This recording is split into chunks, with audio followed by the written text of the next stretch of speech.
Hello, Alistair, Julie. Hi, bud. How you doing? I'm doing well. You? Tired, but well. What part of the country do you live in? I live in Huntsville, Alabama. We're not too far apart then. No, no, no. We had. Hi, bud. How can you hear me? Hey, I can hear you, Alistair. Good Oh, morning. it worked this time. I've had so much trouble trying to get this laptop to connect to the microphone. Sounds like you're chopping up a little bit. Yeah, well, my speech isn't very good. That might be it. No, you sound good now. Okay, sounds good. Well, because everything's working, let's see what we've got this today. Well, we're going to talk about a couple of things. Alan wanted me to introduce everybody to smart objects, but I think Julie already uses them, don't you? Yeah, and I just finished the Photoshop Summit for this year, and they had a really good class on smart objects. Well, good. I'm going to pick on you then. I haven't internalized it yet, but Well, I have a course that I got from Sean Bagshaw that helps Tony Kuiper with his TK actions, mhm, and it was excellent. yeah, yeah. This was I bought the VIP access so I could watch it over and over again because since the head injury, I have learning disability, so it's very Oh, hard for dear. me to pick Yeah, up I hear new you. things. And so I had to kind of have the video going, and at the same time, I'm trying to, Trying to do it to learn it. Yeah. yeah. But I did discover that the Apple Vision goggles, these things. Oh, you got them. Yeah, I got them last March. It was a reward for putting up with my mother, and I discovered I could have up to four monitors from my computer going at one time in the headsets. So I could have the video on one screen and be working on another screen. I could make the screen 5 feet across or 2 inches across. But I've been thinking about getting a pair of those. You yeah, think they're worth it? You like oh, them? yeah, they're expensive, but even if I'm just chilling and watching a movie, I can make the movie like a screen 20 feet across and I hear you. put on the AirPods and it's totally immersive and it's a really nice for the movies and now that but also like with my Wii Macro, I can control the Wii Macro system from the headset. Or Well, nice. if I'm doing the astrophotography in the yard, I could link into the goggles to do it and it's like um because like a lot of times if I'm trying to do the alignments and such outside, I'm getting hit with bugs, but because they're going after my phone screen. But if I had the goggles on, the bugs can't see the screen, so they don't come after me. But Interesting.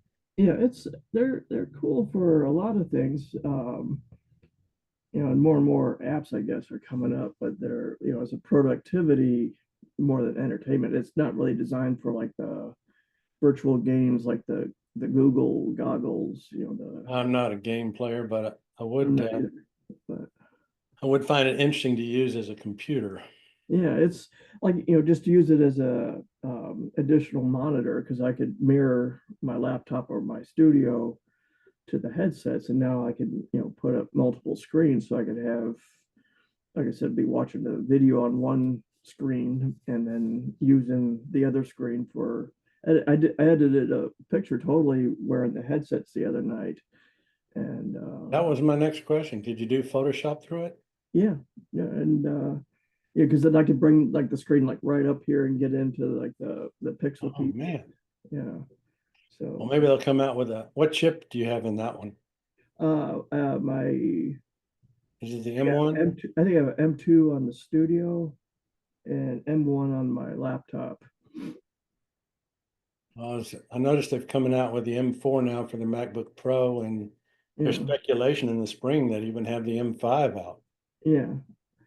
I can't justify that because my laptop's working just fine, but I have a TDAS drive bay and one of my drives been giving me fits And so this week I had to replace it and move all the data onto new drives. So Well, my son needs a computer, so he just doesn't do anything but pretty much email and such as that. So yeah, I told him I'd give him my M1 Mac, which gives me an excuse to upgrade. yeah, that's a good excuse. Yeah, I have one sister who's totally PC, and then everybody else is Mac. 'Cause, my younger sister, she's a software engineer with NVIDIA, so she kind of has to stay in the PC we're going on. PC world. Yeah, but when I trained up as a computer engineer type, I had feet in both the Apple and the PC world, but I do have a PC virtual space on my studio computer, so I could run Windows apps because some Astro apps are only on Windows. So I had to put a virtual machine on the. Which virtual company are you using? I use Parallels. Yep, I've used them before as well. Yeah, it runs Windows 11. So, but like some of the Astro stuff, like if I want to do Planet processing, then only thing is the PC Windows apps. So Hello, everybody. Good day to you, Bud. How are you doing? Good, thank you.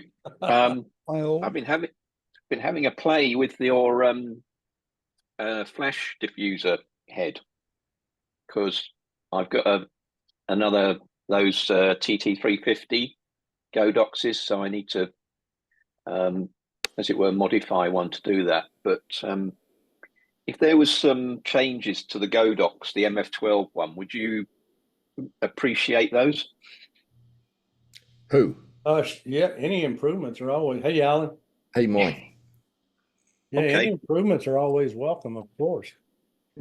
All right. yeah, the MF12 I really like, and then I have this two speed lights as well. So The MF12s need to come with a replaceable battery pack. yeah, well, I just alternate them in and out of the rig. Well, I've been alternating 8 of them for 3 years now, and they're starting to get a bit tired. Yeah, But I can't even find the batteries or the flash tubes for them. I've got one with a bad tube, but I've been looking for a year and haven't found them anywhere. How's everybody doing this morning? Good. Bud, you all raring to go? Well, Is that a bit of an exaggeration, maybe? yeah, it's always an exaggeration, Yeah. but I'm good to go. Good, good. I was, we still want to run this thing like a roundtable, but I have some stuff to present. Mhm. But I don't want it to turn into a lecture series particularly, but I do have a few slides to show. How's Okay. everybody doing? And any questions about Photoshop before we get started? I'm gonna say one thing today before we get started, and that is I'm gonna have to stop this meeting at 11:30 at the latest, or an hour and a half from now. Okay. I have to get to the post office. It's urgent, and I'm the only one that can go. So we normally run 90 minutes, but I just wanted to let you know that if I seem rude at the end, it's because I only got 20 minutes to get there. All right. Well, I'll get started then if that's okay. Yep, go for it. We're going to be talking about smart objects. And before I share the screen, I thought I would give you some, for those of you who don't use them, anybody besides Julie that uses them, please raise your hand so I can see. Smart objects. All right.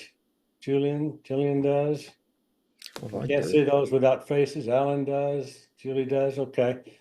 So my assumption is that perhaps a few of you already know how to use them and what they are. And the others maybe have some inkling, but maybe not. So I'm going to hold up something here and consider this a Photoshop file that I've been working on. It's just a shell, okay? And this Photoshop file, I'm going to turn into a smart object. And when I turn it into a smart object, it's just like I put it inside of a Ziploc bag. And I'll seal it up. And now I can't do anything to that shell. I can do stuff to the outside. I can add layers, I can add stuff, I can change colors. But if I want to open this bag, I can take out the contents. They're undisturbed and will open as a tab at the top of the screen. Okay. And when you've modified the internal contents and you save it, it dumps all of that back into the Ziploc bag, back into the smart object for safekeeping. Okay. You can take more than one smart object and you can nest them inside a smart object. Okay. What if you back over the bags with your car, bud? That'd be safe. Okay, good. Okay. I thought it was a weakness, but okay, good. They're invulnerable. Yeah, it's an armor-plated Ziploc bag. All right, so with that little introduction to, I just wanted you to understand that you can put one layer in a smart object. You can put 100 layers all selected at the same time, convert to a smart object, and they will all compress into one small layer as a smart object. So you can have as many layers as you want inside of a smart object. And that is useful later on, as you can see, because you don't have to make stamps and other things when you're trying to do sharpening or But liquefy. how big is the file? Because if I've got a project and it's got 10 layers active and I want to save it with the layers, that's a big mess because it saves it as a PSD, I guess. Mm-hmm. Well, the smart object is not a small file. It's actually big.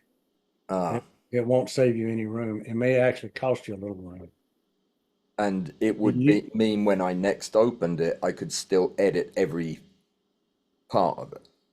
everything that's in the side of that That's not the smart, way I've been using it, but that sounds like it would be helpful, very helpful for me with things I do repeatedly. yeah. And so you just reopen it. Everything inside the smart object is still there.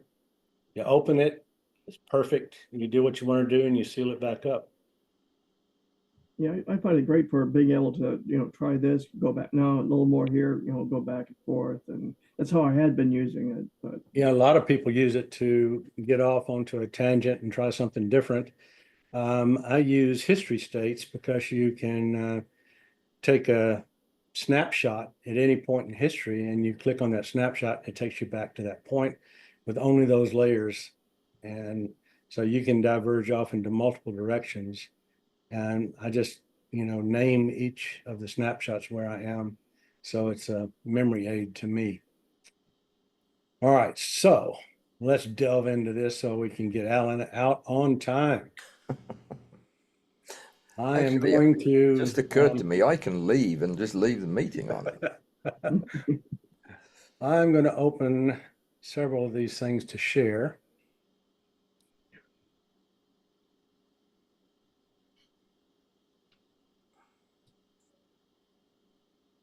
And we'll start here. Now I've got my screen. I'm going to close this up at the top so I can't see you or me or anybody else just to give me more room. And maybe I'll put it over here somewhere. So welcome to AfterStack 10. And what we'd like to do first, of course, is recap.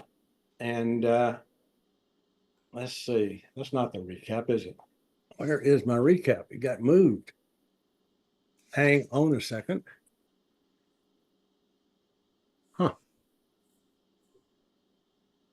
Well, I don't know what happened to it. It may have gotten erased. But anyway, the AfterStack that Allan did on the clone stamps was very good. I hope everybody agrees that that was a really good explanation of all of the various things that you could do in the AfterStack. So let's see. First thing I want to do is to talk about some clone stamp modifications. Then we'll talk about smart objects. So some of the subtleties that I didn't see Allan address was When you're using the clone stamp, do you use a soft edge brush or hard edge brush? Do you use opacity or flow? And do you know how to use the fade tool? So with that said, let's go into Photoshop and tell me if you can see the wasp. Yeah. Yes? Yes. Okay. So inside of Photoshop, we're talking about, hard-edged or soft-edged brushes. Let me move this toolbox kind of out of the way there so I can see what I'm doing. Let's take a look at this one. So if we're trying to fix something, what's best, a hard edge brush or a soft edge brush? And I find that I use both occasionally. With a soft edge brush, we'll pick out a brush here and we'll make it smaller and as soft as I can get it. We will put a new layer on because I don't like to paint on the original layer. This keeps it non-destructive, but you still have to use this layer when you're selecting a location. And once I have that location, I go to the new layer and then I can paint on that new layer with the clone stamp. So when you get the clone stamp, we'll make this a click. We'll go to here and we can paint in. Now you can notice that my flow up here is at 3%. I'm going to put it to 100%. And I'm going to paint again. And you can see sort of what it does. Now, one of the tools you have to be able to use is the fade tool. Now, the fade tool is the same as an opacity over here in the layers, except what if you wanted to do 3 or 4 places and you wanted them at different opacities? The opacity tool in the layers will fail you. But you have an individual brushstroke opacity. It lives up under the edit menu. And it's the third one down. It says fade clone stamp. It'll say fade paintbrush. It'll say fade whatever you've done. But it only does the last stroke, as I have mentioned in the past. If you look over to the right, you can see the keystrokes. On the Mac is Shift Command F, and it would be Shift Control F, I believe, on the PC. I don't have a PC, so don't hold me to it. So if we choose this little window pops up and it allows us to fade this one brush stroke. So if I go all the way back, brush stroke is gone. So I can just ease into whatever I think should be that brush stroke. Okay. Then I go to another place. I haven't touched the opacity over in this area. Let's say I wanted to put some hairs into here. And maybe we'll pick out something up here. I've got to go to the pixel layer so I can choose. Then I will come down to this area, but I'm going to put it on the new layer. I'm going to bring it in at a much less opacity because we don't want that to really shine. Let's put some in here. Let's put some in here. And since I did 2 strokes, what's going to happen? One of them is not going to do it. So if I do this, you can see that was my second stroke, but the first stroke is there. So let me get out. I'm going to go back, back, and back. One more back. Now let's do it again. This time we're going to do 1 brush stroke here. And we can do the fade tool. Bring it up so you can see it. And we will modify it until it has the hint of texture, but it looks like it's in the distance like it's supposed to be. Then I can take this one and do the same thing. And I can hit the fade tool again. This time it's only going to fade the last brush stroke. And I can bring it up to where I need it. Everybody clear with that? Yeah. So that fade tool I use a lot. I find that I can paint things in. And the other thing, if you notice up, I have aligned not checked. So what I'm doing is I'm using this area down here as a paint bucket. And so no matter what I do, it's always going to be the same area. You can watch that my thing doesn't change anywhere. If I do it as aligned and I click it here, then it's going to run right along with my brush. Okay. There's oftentimes you need it aligned. There's oftentimes you don't. All right. So I'm going to go back in history to where I opened it. And I have converted this to a smart object. Okay. In the top, you'll see I have 4 tabs open. If I double click this smart object, a 5th tab will open up there. Please pay attention as I double click it. So this layer up here is now open for me. I can do anything I want to it. So let's, for instance, put levels on there and just lighten it up a bit.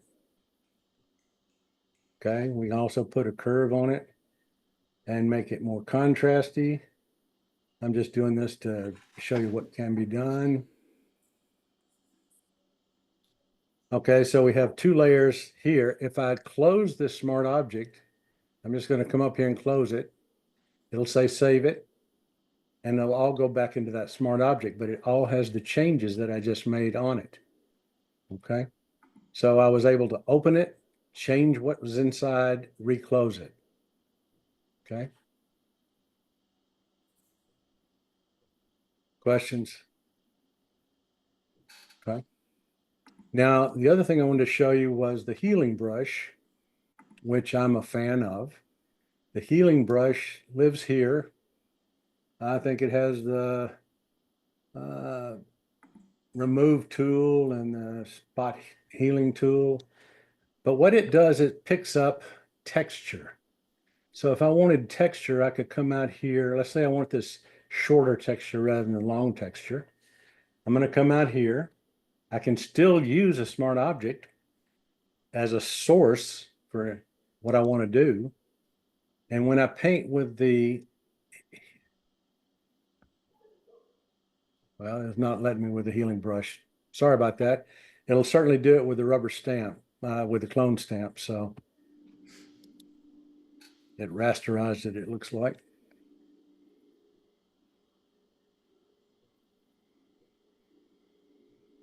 And again, if I use the fade tool, because I used only one brush stroke, you can see that to me, oftentimes that looks more real than the clone stamp because you don't get repeating patterns. Okay. All right, let's go back to my slideshow here and we'll move on. Bud, Yes. you created that smart object and then saved it. What would be, why would you do that? I mean, is it later used in the other smart objects? Let me show you. I think if I continue, it'll be open, but I'll come back to this if it's still a question, okay? Okay. So let me see here. That was what I just showed you. So let's go introduction to smart objects. This is Allan's slide that was out. I'm sorry, what is a smart object? All right, so when you create a smart object, and I showed you how you put things inside of Ziploc bags, this is the icon that you get at the bottom down here. Let me see if I can do something here. Try something novel.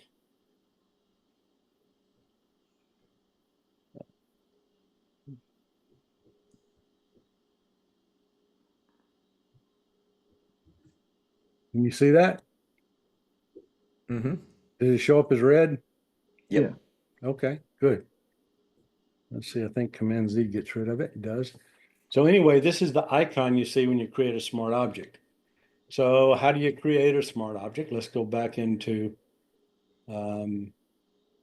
Photoshop. And let's move. I knew that was going to be in the way.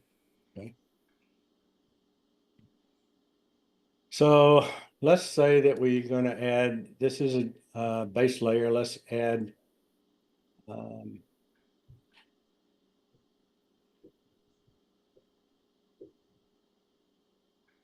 say a curve to it.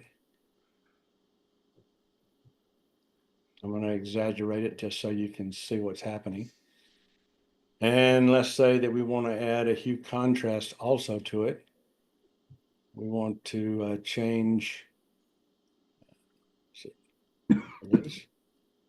So let's say that we want to change the hue a bit, make it more red, just for that instance. Okay, so all of those things are contained here.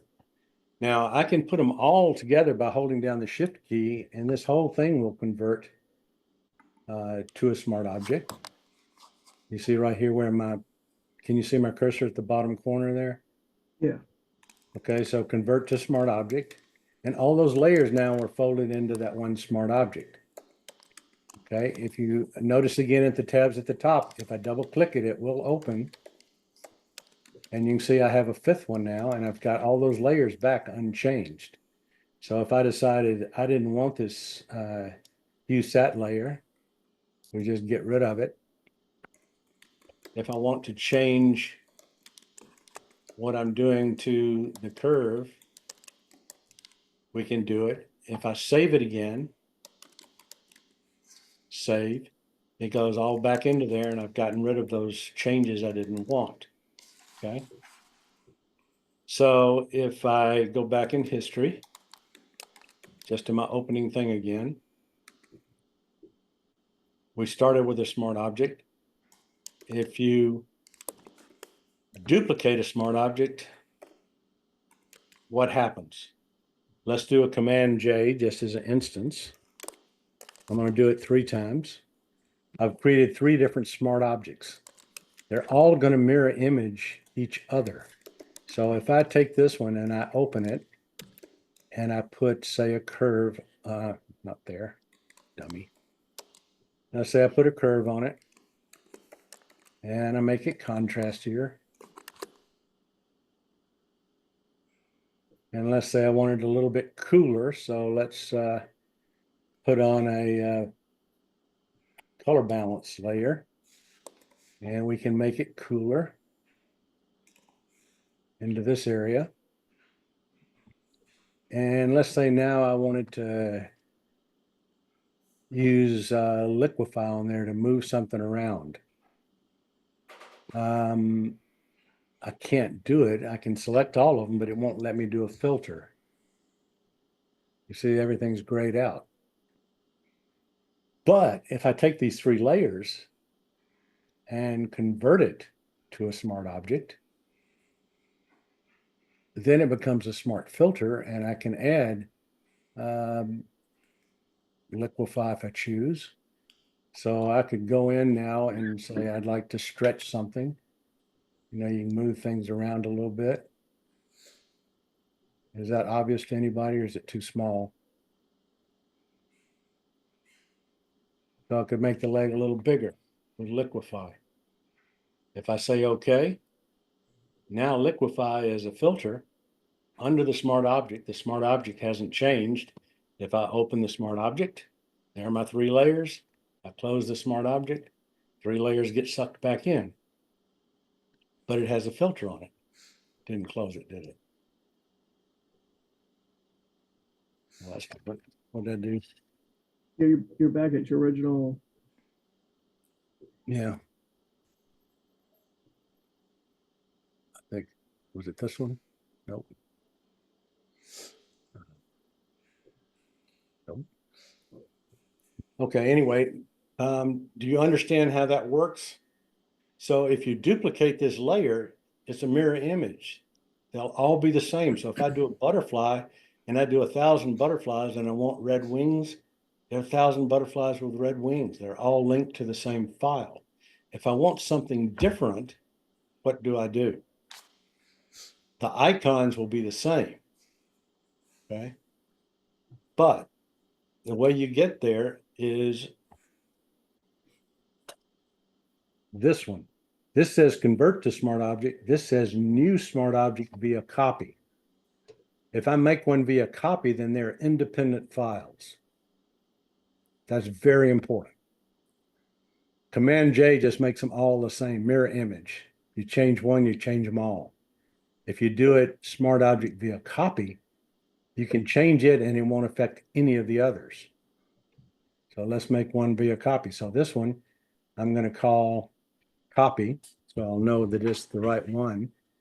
And this one we'll just call duplicate. So we'll know that it was a Command J type thing. Now, all of these can be accessed up from the file menu, but it's much easier just to right click out in the gray part and you have a contextual menu pop up that has everything you need. Okay. So if I open this one now, and let's do something so you can see it, I'll put a hue saturation layer on it and we'll turn it a color. Let's just oversaturate it. Everybody see that okay, right? Mhm. And we will save it. And now you can see it is the only layer that is a different color. The others, I could duplicate this all day long with Command J. And they're all going to be the same, identical. The only way you can get one that acts differently is smart object via copy. Okay. All right. So what other kind of smart objects are there? Okay. This is called converting smart objects. So if you have a file, let me open another file, and I have all of these pictures in here, there are no smart objects in this area. If I make some into a smart object, I'm just going to make this one into a smart object. Whoops. This is called converting to a smart object because I'm already in Photoshop and I'm taking a layer and I'm converting that layer into a smart object. Okay. That's one smart object, one type. Okay. So let's undo that. I'm going to go into Lightroom. Here's the same file in Lightroom, straight out of Zareen, ready to go. So when we look at the histogram, we can see that we could give it some exposure, wouldn't hurt it a bit, right about there. And I like to use calibration, as you probably know, because it brings up the orange saturation a bit.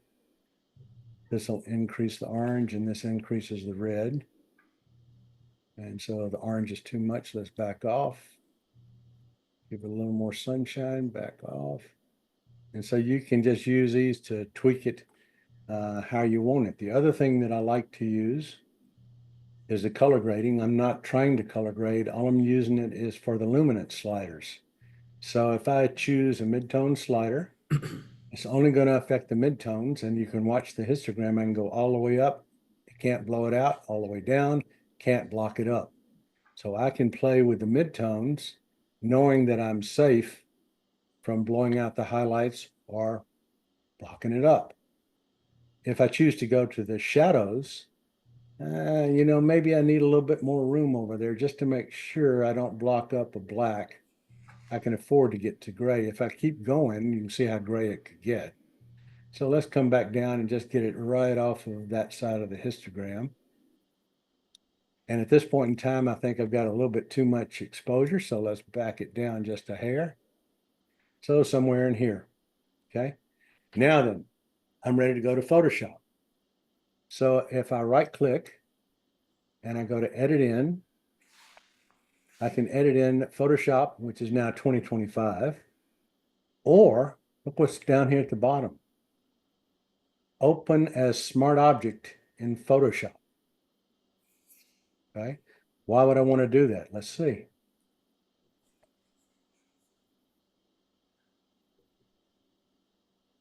Here is the object I just opened in Photoshop. It came straight from Lightroom. And if I open this now, it's not going to make me another file up there. The fifth file is the one I just opened, so it would look for another file 6 if I open it. But if I open it, it's going to go to camera raw.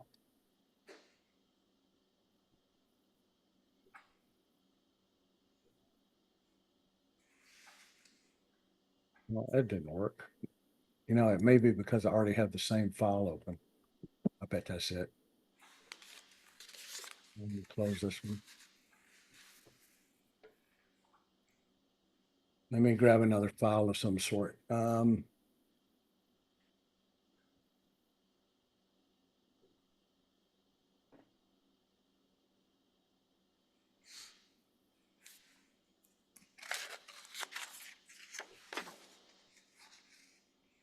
No, I want to open it from Photoshop. Pardon. Lightroom. So we're back in Lightroom. I'm going to go to the library after I move this out of the way. And let's just pick out something where we have not a good one. Here's one. Final.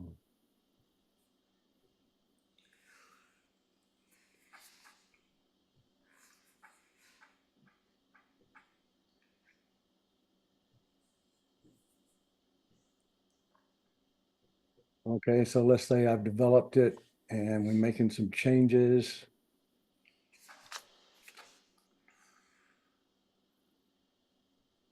I'm gonna make it dark so you can see that it does. I'm gonna edit in.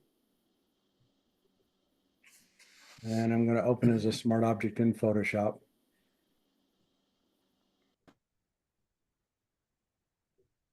Here it is. If I double click it, please work.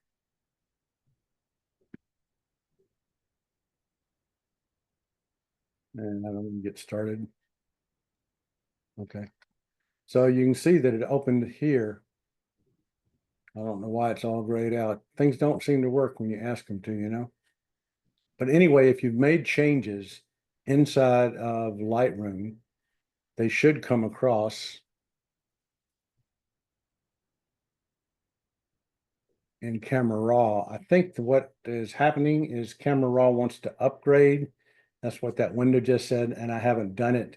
So that's the malfunction. But anyway, Bud? all of these, yes. I noticed that that's a TIFF that you opened. Ah, Are you able to, That's are you probably able the to answer. are you able to manipulate that in camera? No, you're right. It has to be a raw file. Good observation. Let's close this one. Where is it? Cancel. May have to force quit. Don't you love it when things work? Let me close it now.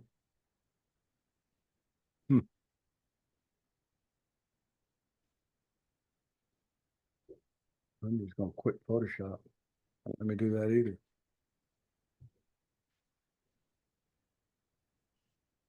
On earth.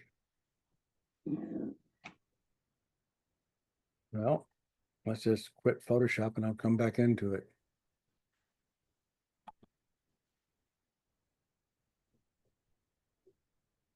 All right.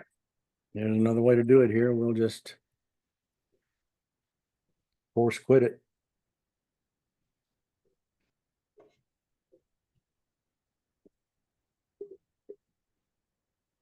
All right, we're in Lightroom. Let's go to library and let's find something that is, let's see, a source file maybe.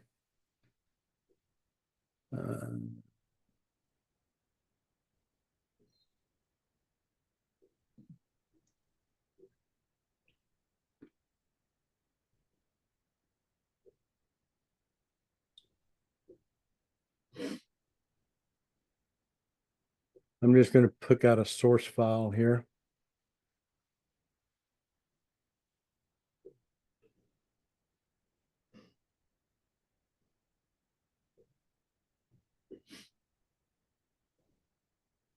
Come on, baby.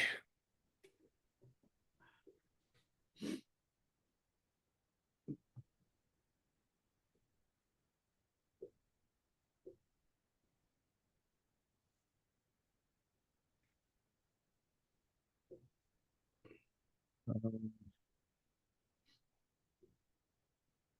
different file. Here we go. Let's just take this one, which is a DNG. And we will open it. And we will develop it. We will go in and create some increased exposure maybe. And let's give it some saturation so that you can identify it as such. Well, let's don't do that. Calibration's a better way to go. You can see how it livens up the legs, gives a little bit of color in the back. So somewhere in there. And our color grading, we will just up the mid values a little bit. And we will edit in Photoshop, but we want to bring it in as a smart object.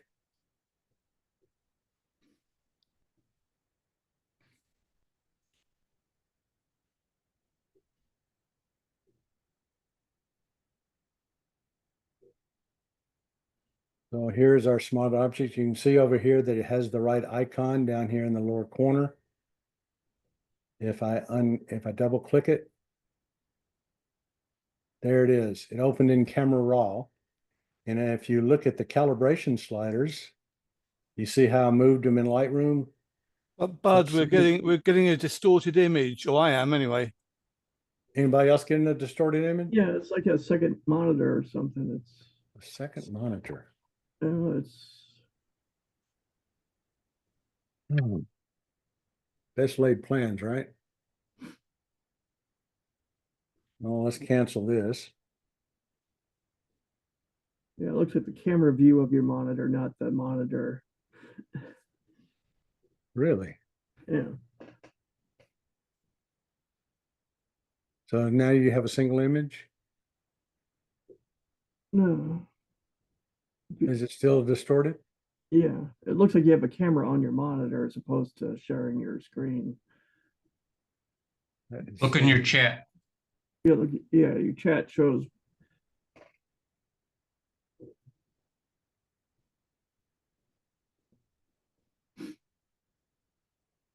I see it in the chat. Oh, I see it. That is really strange. I have no idea. Let me unshare and come back in, I guess. See if something broke.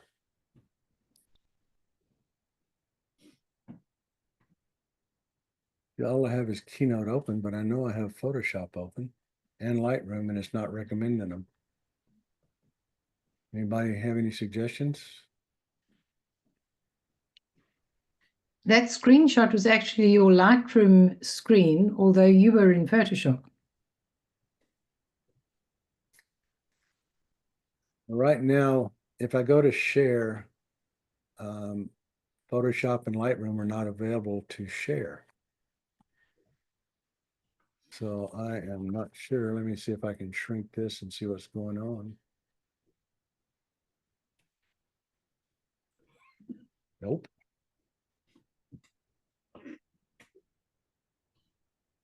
Here's Lightroom. Can you see Lightroom at all? Not Photoshop. Oh, I see what happened. It opened. That's weird. No. But are you Okay. trying to share just the app or a whole screen?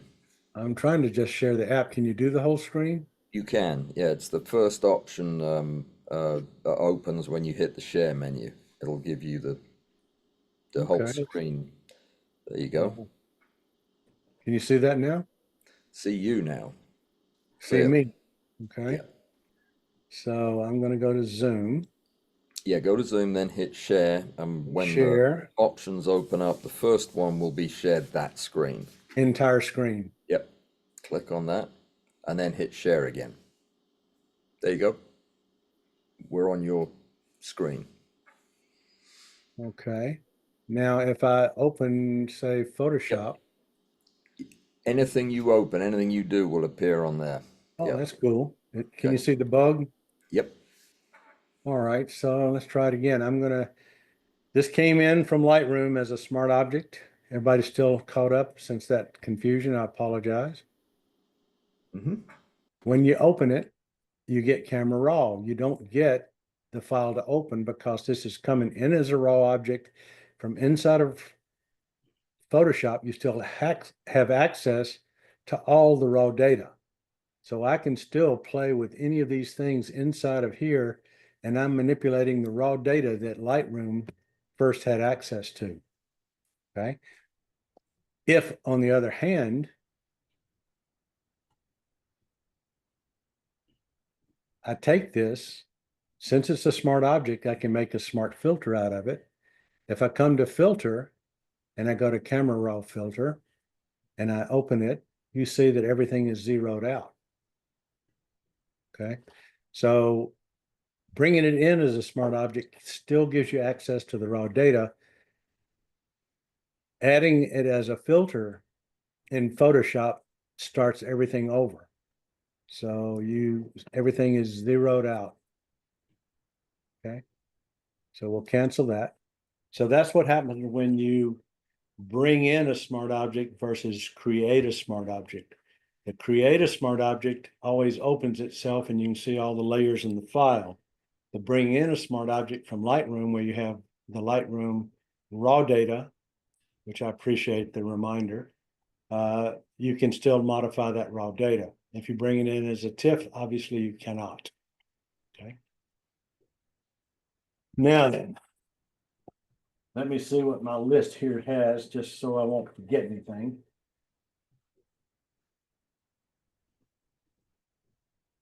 So the file size is going to be larger, slightly.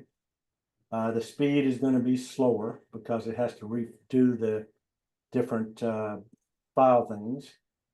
You can't modify any pixels inside of the smart object. You can add layers to them. So I could add a layer like here, which is a new layer. If I wanted to do something, if I wanted to clone it, then I would get the clone stamp. I would have to highlight this one so that I could pick out an area that I wanted to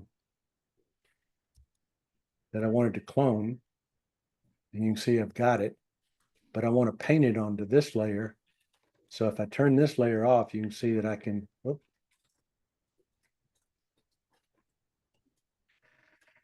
I can paint. But I'm not modifying any of the pixels inside the smart object. I'm putting this in front of it. So you can paint, you can, if I wanted to, what do you call it, dodge or burn, I could do that. The other thing people do is they will duplicate this layer as a copy. Let's try that and I'll show you what I mean. So I'm going to new smart layer via copy. So these are independent files. If I take the top one and I go and I get, let's say, a curve, and I'm just going to pull it down to darken it a bit.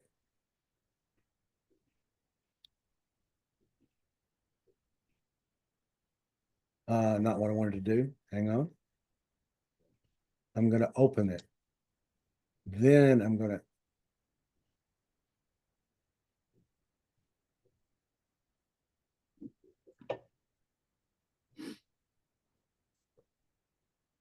because it's a copy. All right. My bad. Let me rasterize this one and then I'll show you what happens. Where's rasterize?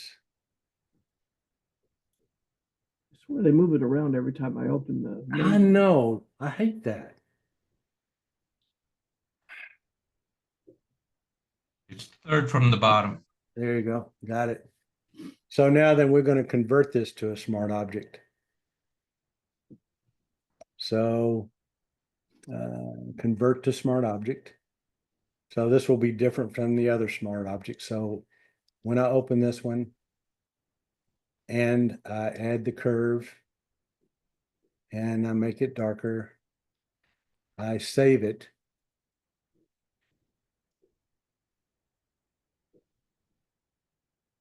Did I miss?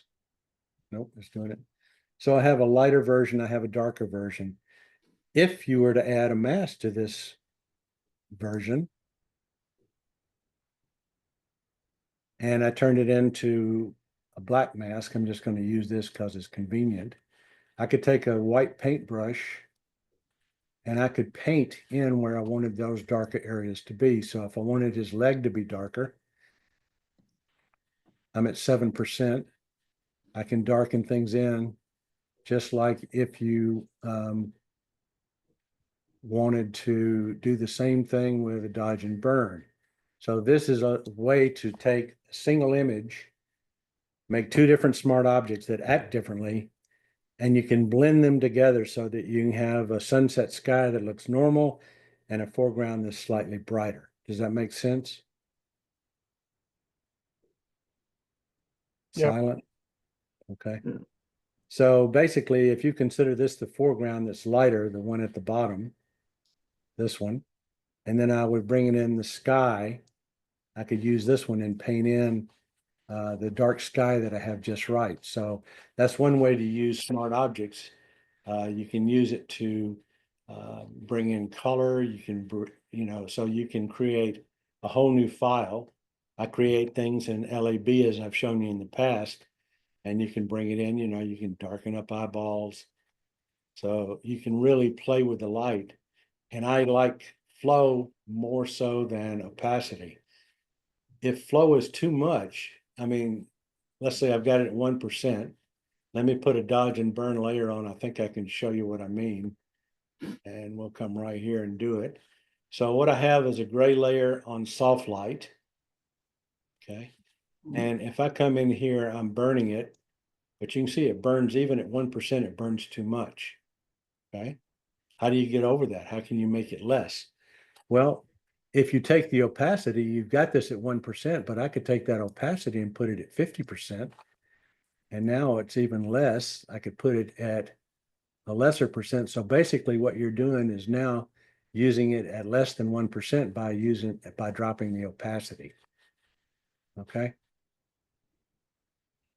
But flow puts things down continually. So it continues to flow and it lets you sort of draw things in.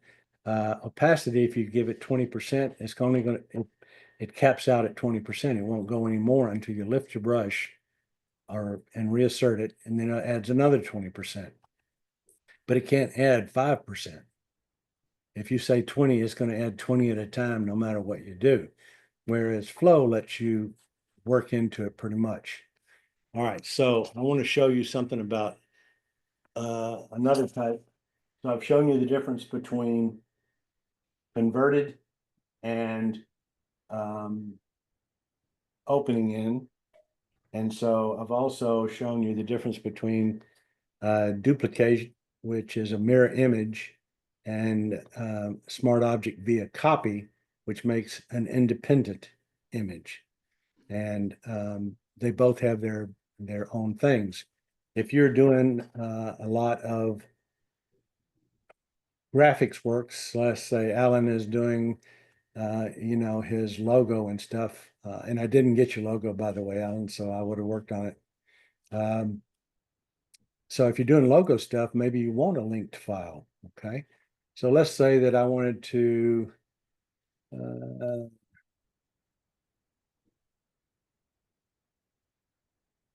take this butterfly, and I'd like to, I'm going to command click to get it as an option. So it has a dancing line around it. I'm going to come up here and copy it. Let's go back into this guy and let's paste it and see what happens. So we have a butterfly. So this butterfly is on a separate layer. Okay. We can make it into a smart object. Let's convert to smart object.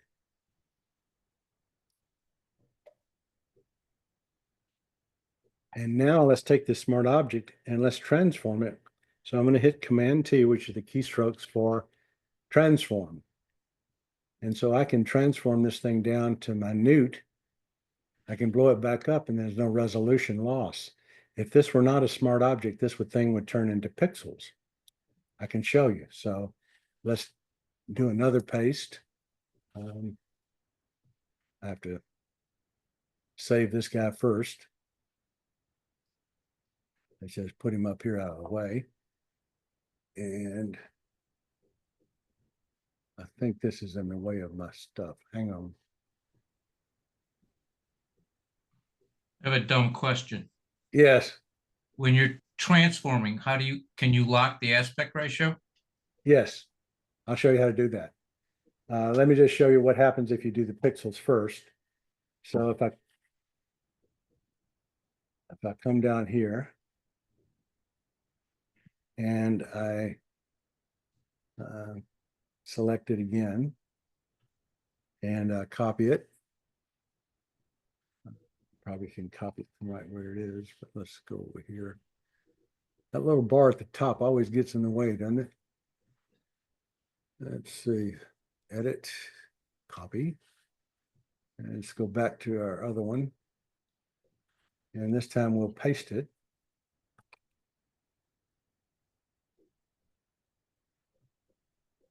And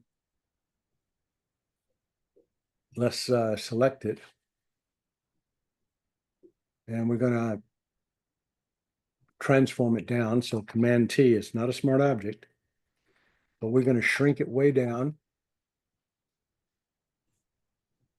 And it looks fine there, but let's say, oh my gosh, I really would like it bigger. And you bring it back up and it starts losing resolution. Did that do it or not? Bud, you have to let go. Once you shrunk it down, you have to let go of it and then retransform it back up again. Thank you. That's what I did. You know, just hit your enter key when it's shrunk down and then hit Command T again. Oh, so you have to say done. Yeah. Then you do Command T again. There you go.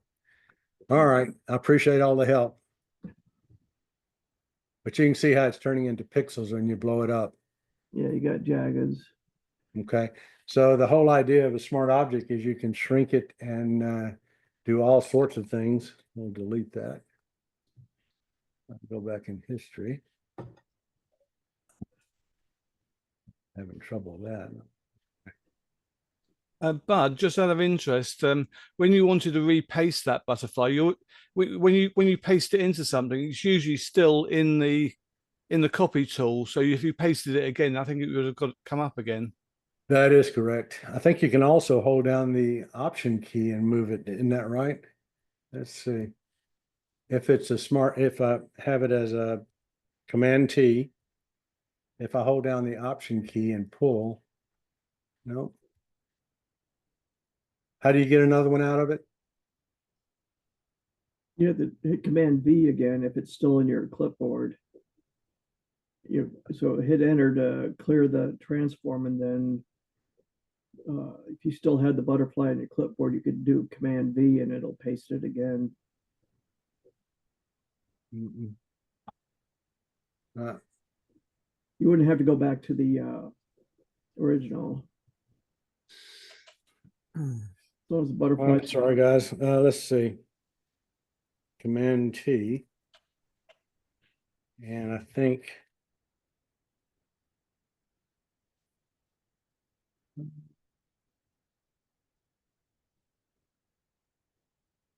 not doing it. Anyway, there's supposed to be a way to, oh, I know what it is, Command J.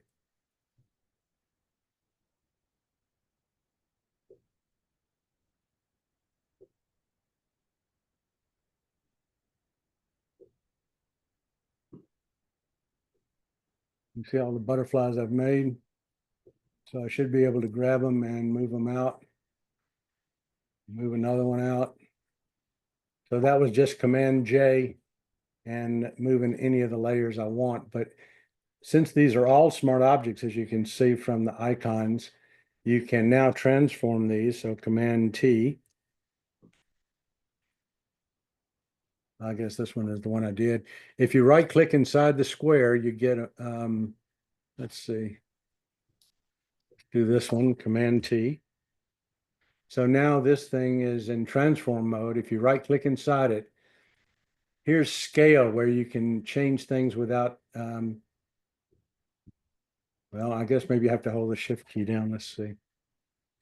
Command J, Command D, I think. So if I hold the shift key down, perhaps, let's see. It comes down as it's supposed to stay the same size. I believe that was your question.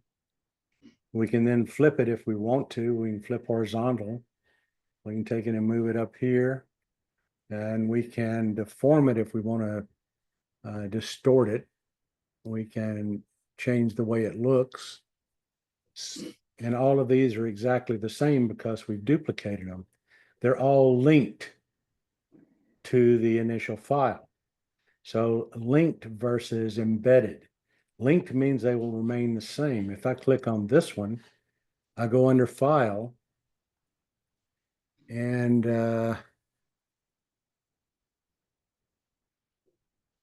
let's see where it says embedded here. I thought it was over here. Maybe it's just place embedded. No, it goes back to the original file looking for it. There's supposed to be a convert to embedded. You know, it's under Smart Objects, I think. Hang It's on. under layer, I think. Layer. Yeah, here it is, Smart Objects. And you can convert to linked.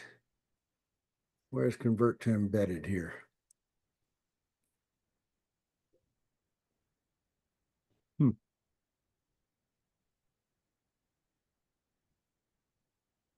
Embed all linked. I don't want to do them all. What am I doing wrong here I again? think you would have to select all of them to embed them. I think you have to, if you want to embed it to one, you'd have to click both of them. Make the space for it. So click both of these. Yeah, if you want to embed one into the other. Oh, I got you. I see what you're saying. So I'd have to go down and click this file here.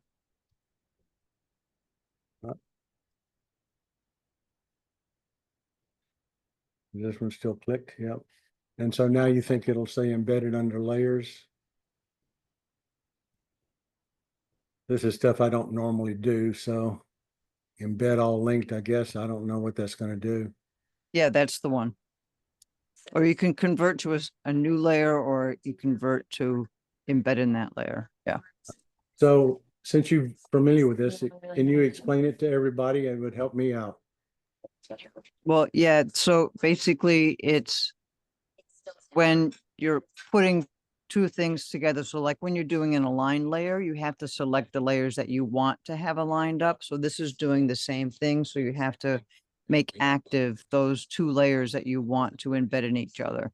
So now you can have the butterfly with that, and then any other changes you make will happen on both of them because now they're linked together. Okay. I watched a Does that video. make sense? It does, but I watched a video where they clicked on one butterfly, not like you're saying. I don't know whether it's under image.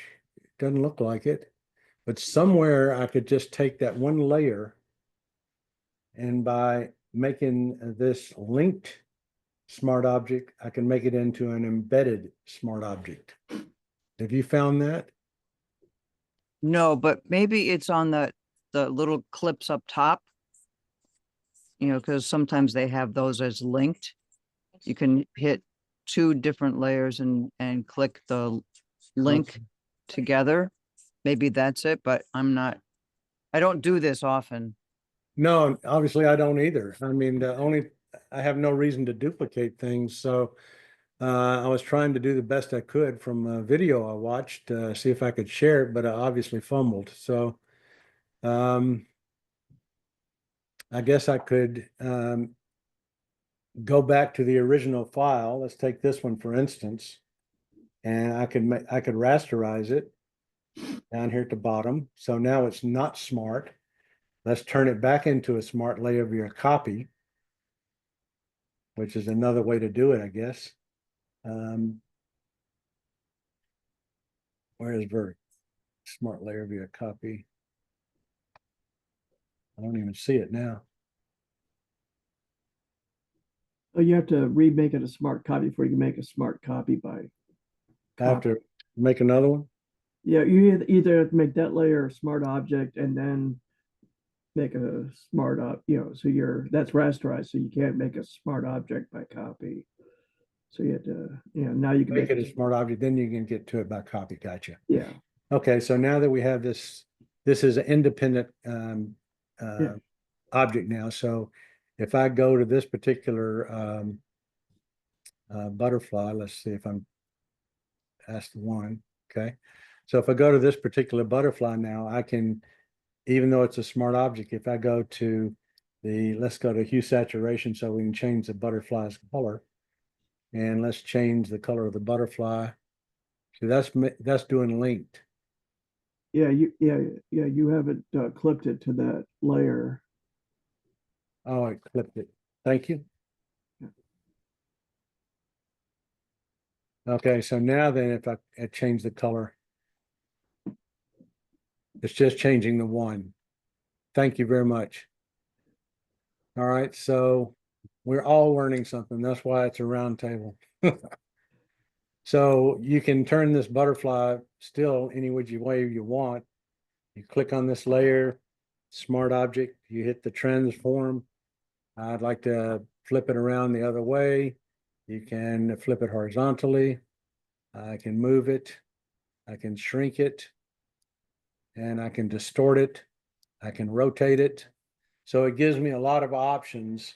And if you play with this, as I'll have to play with it, I just don't have any reason in what I do. I guess, theoretically, I could make a bug hair, a single bug hair, and I could make 1,000 copies of it, and I can make fix some hairs on a bug's head by changing their angles, changing their color, and plugging them in. So I guess that might have some utility for it. I'll have to give it a shot. Any questions now that I've confused everyone on everything? That's actually a function, Bud, that is very easily managed just by creating a brush using a single hair. Oh, okay. We'll make a brush, and you can set how much scatter, how the sizes vary, the directions of the hair. You can set all the parameters, and then when a brush stroke just puts a beard on something. It's very effective. That might be a good thing for another AfterStack, perhaps. Yeah, I might do that next time because I use that from time to time. Yeah, that would be very useful because a lot of times we have places where something didn't work and it's going to be too hard to clean it up, and it'd just be as easy to replace it with a hairbrush, if you would. Custom brush, yeah. Bud, I put a link to that. Sorry, Alan. Nope. I put a link to the pertinent video in the chat, the one with the butterflies. Oh yeah, that's the one the Photoshop Cafe, probably. That was the one I watched. So if you go into YouTube and you look for Photoshop Cafe and Smart Objects, he does all this stuff with butterflies. So he can explain it much better than I can because he uses it all the time and I don't. So, okay. You got anything you want to talk about, Alan? No, that's just, it occurred to me as you were describing that's something I do, but it's a much quicker way to get there with that tool. I'd like to show you something that's not smart object related, if I might. Yeah. This is something I stumbled onto. Before you start, Bud, you are a co-host of the meeting. I just want to let you know when you get finished, you can close it, if you don't mind. Thanks. Not a problem. Appreciate it. I'll figure it out. Thank you. All right. So we have this wasp, and I want to use transform to replace a leg. Allan showed you how to do it with the clone stamp. And so if you come up here, I know this is going to look basic, but let's say that I just take the marquee and put it around this leg. And I'm going to go get one of the oldest tools ever made in Photoshop. It's called the Magic Wand tool. And this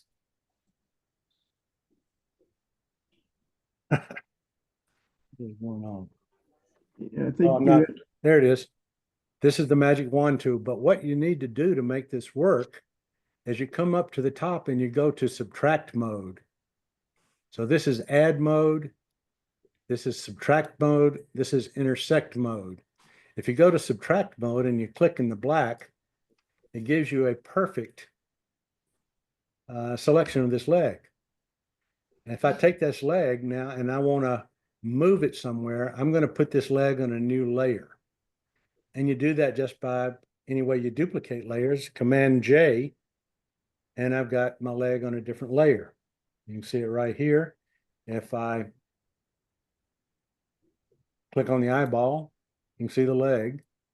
And now I can take this leg and I can transform it. So Command T for transform.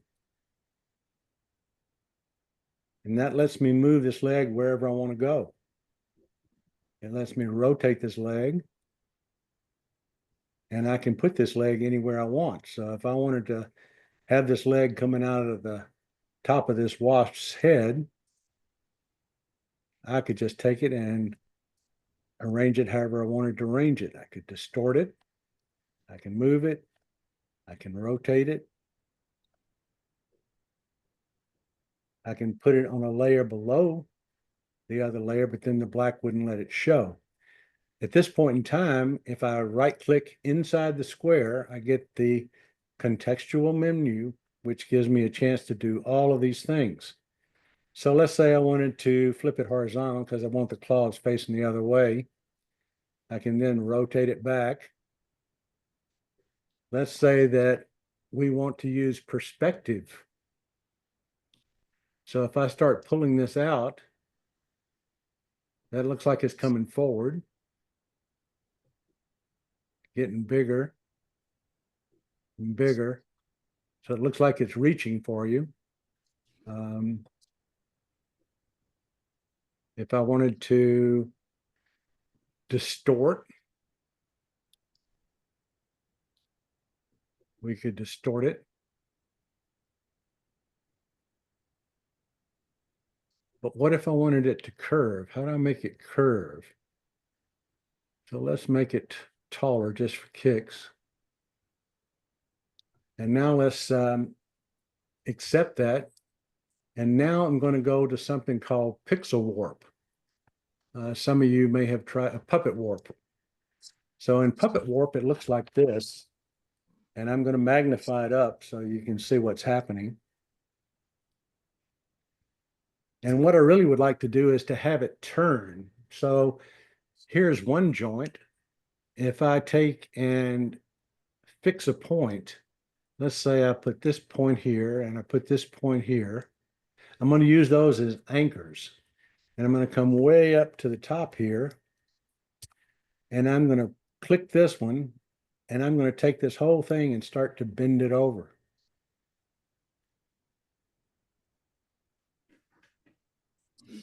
Okay. I can also click here in the middle. And I can sort of pull it down. If I want to straighten it out a bit, I can take this and pull it in. So I've bent this thing and it still has its form. Let's say I wanted to come down here and bend this one. So I need to make sure that below that is anchored or it'll start to swing on me. So I just throw some anchor points in. Let's say that I'm going to get rid of this one for a second. So I right click it and delete it. I can now take this one, start to bend it around.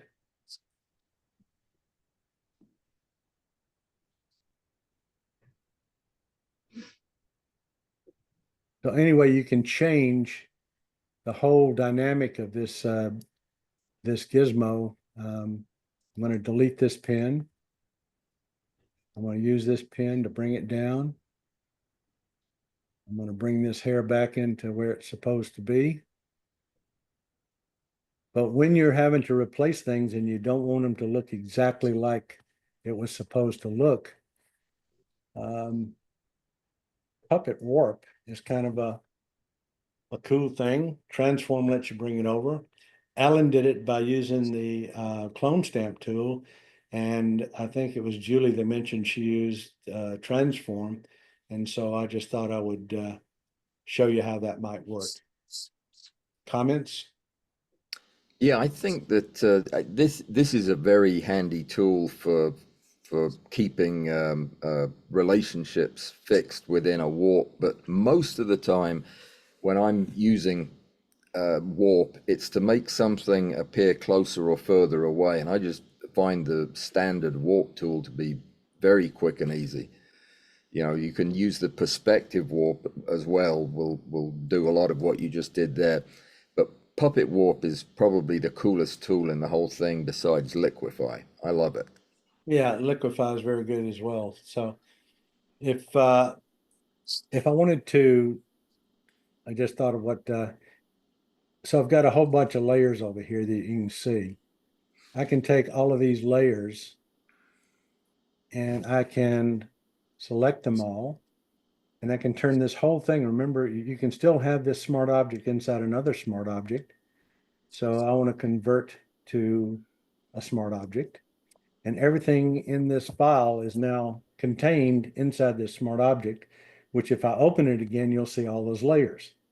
So at this point in time, if I wanted to use liquefy, I can go up to filter, liquefy. Here's liquefy. If I want to make something bigger, I think it's this tool here. Let's say that we want this foot to be bigger.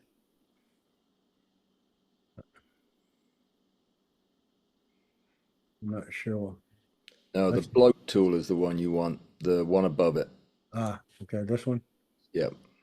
And you need a big brush to pull it to at the edges of the brush. Yep. That's the shrinky one. That's how it works though with the bloat. If you just hover over it with a big brush, it'll zoom it out to the brush. Yeah. Here it comes. Oh. Yeah. I So that's love how that tool. Yeah, that's how liquefy works. And then you can smudge things and move it around as all of these tools. God, it's very cool. But as you can see, that's the way it works, and it becomes a smart filter. So if I decide that I really didn't like it, I double click liquefy and it's back in there, and I can change it again. So I can go back to the shrink mode, hold it over it and shrink it back down. You can keep going back and forth to that filter because it's now a smart filter. And that's the way I use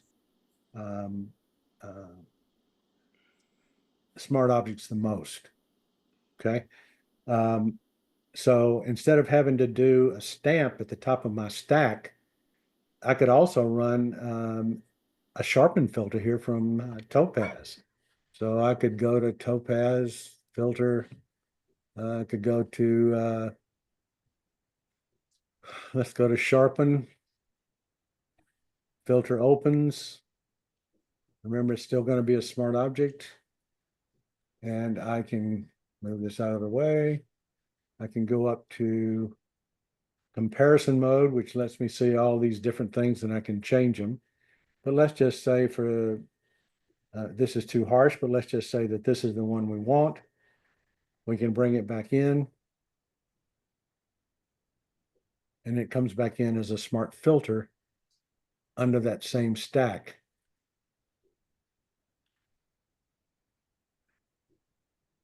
So see, here it is, Topaz. So I can reopen it by double clicking it. This is a filter mask. Filter mask can be used, but you can also make a layer mask so you can have two different masks. So you can filter it here, put a black mask here, and then paint in what you filtered. So it's very convenient to have the capability of two masks. And You could have a third mask if you wanted to by making a group out of this thing. Yeah, but just one thing about the Topaz. Yes, Yeah, since you run Topaz on it as a smart object, if you make just about any other change, it's going to rerun Topaz. it does, and it slows it down. Yeah, It has to recompute it and recalibrate it, reapply it, and then it all closes back into the smart object. yeah, So the first time it happens, you go, "Oh my God, what have I done?" yeah, Thank you. yeah. I tend not to do the Topaz till the end because of that. Yeah, I hear you. But even at the end, you can shrink your entire files. Let's say you got 30 layers. You can Yeah. put all 30 layers into a smart object. You don't have to put another pixel layer on top of it. And you can put the Topaz sharpen on the whole gizmo. Yeah. Alan? You covered it, man. Well, I mean, it's an introduction, and I'm sorry I fumbled. I tried not to, but when I don't use something, it's Oh, well, I'm I kind of wouldn't stymied. worry about that. That's the whole nature of doing editing. I mean, that's how we learn it, is by stumbling. Oh, that's the way Fumbling, I yeah. learn it. Is any, I think that I think a lot of what you said about the additional finesse points of using the clone tool are important to mention. I didn't mention anything about brushes, but of course that's key to how the effect works. So yeah, I'm glad you brought that up. Definitely, it is a powerful tool though. I'm there are so many different ways to do everything we do in Photoshop, almost everything, that I think it's important to consider all of these different ways of replacing a limb or making a change, because when you get good with a particular tool, then it becomes the best tool for the job for you. So that's it's good that we're looking at all these different ways of doing stuff. well, the difference in my use of the clone stamp, I use them equally with the healing brush. And the healing brush will take and put texture on a gradient. Let's say you have an out of focus gradient that you couldn't fix, and it goes from dark to light. When you put the healing brush on there, it puts that texture you've picked out, and it still utilizes the dark to light ratio. And sometimes when I do the clone stamp, I have to do several clone stamps. I do the darkest clone stamp, then I fade it into and Oh yeah, sometimes, yeah. I know and what you're sometimes, saying. yeah, and sometimes you know, the healing brush just doesn't, it malfunctions. I don't know a better term, but the clone stamp sometimes is overkill, and then you have to back off and you bring it in at 2% or 3% flow with 100% opacity. And you just kind of paint it in softly and feather it out so that you can keep that shadow detail where it's supposed to be rather than having everything turn bright. Right. But I Yes. was saying, with a clone stamp, I guess we all probably know here, but you have to be a bit careful if you're using a low opacity clone over textured surfaces that you might get if you don't do it in one brush. You might get multiple instances of the surface detail. And the other thing I was going to mention is if you're working on a high resolution image and using smart objects, you might find that the file size is too large to save as a PSD, and you might have to save it as one of the large document savings in Photoshop. Huh. Exactly. Yeah, I use PSP a lot. Yeah. Yeah. What I Boy. like about this copy and transform is you have a little bit more control than a clone stamp for a large replacement, where I find clone stamp works well for more the like replacing little hairs, but if you got to replace a whole limb, the copy and If you transform if seems you use bigger. all those little gadgets that are in the clone source box that you can open, you can flip it around, make it bigger, angle it, and all that so quickly that it's the tool that works for you. It's what you're comfortable with. But yeah, that if you really want to make it different, I would warp it or puppet warp it or liquefy it. Yeah, 'cause some people pick up right away that you have duplicate, you know, you got it a little rotated, but it's like, oh, that Sure. little thing there is over there too. Yep. Exactly. Well, I hope that introduction to smart objects wasn't too confusing, but basically, I often bring things in from Lightroom because as a smart object, because I like to be able to control that later on. And I've started using smart objects just to collapse the whole stack rather than adding pixels as a stamp layer if I'm going to sharpen or do something else. And you try to do all your pixel work, I'll say this every time, as early as possible in your stack so that you can not have duplicates up and down the line. But I have a quick question. Sure. So if I made a series of steps that I liked and maybe had one action in there, but everything was a smart object. But now if I wanted to take another picture, isn't there a way to take another picture from a file and then import it into a blank smart object and then have all of the stuff above it work? I've seen one person was doing something like that, and I haven't been able to figure out exactly how that smart object, but you can put in another image and have the same actions Yeah, so run on it. you're But copying the edits over to another document. You know, The it's like- only problem you get into is if you have complex masks, it's going to play games with you. If you're doing yeah, things I would, without yeah. masks, you Mhm. should be able to do that. So if you were to create a second file in Photoshop and then you copied and pasted it into the original file, holding down the shift key, that usually works. Okay. The other thing you can do is you use the move tool and you click on it, the file that you have open, and you drag it up to the file where you want it to go. Mm-hmm. And then you drag it back down, and that file where you wanted it to go is now open, and you let it go, and it's best to hold down the shift key just to make it align. So move Thank tool you. on the new file, up to the old file, holding the shift key down, back to the new file, let the new file open, let her go, and it'll be where you want it to be. It always comes in above the layer you have selected on your stack. Right. Got it. I'll try it and I'll let you know. All right, perfect. I hope this wasn't too confusing, guys. Confused me. Perfect, bud. Good, good, bud. Thank you. Yeah, thank you, bud. That was perfect. Thank you, All Bud. Lots of right. good stuff. A lot of Number tricks. 11 is in 2 weeks, and we're going to be doing custom brushes. Oh, Alan, I had a question. Yeah. Someone, and I can't remember who, sent me a file of airplanes and a bird, and I lost it. Yep, that's me, bud. And what were you looking to achieve out of that? I didn't understand. Yeah, my fault on that totally. Halos.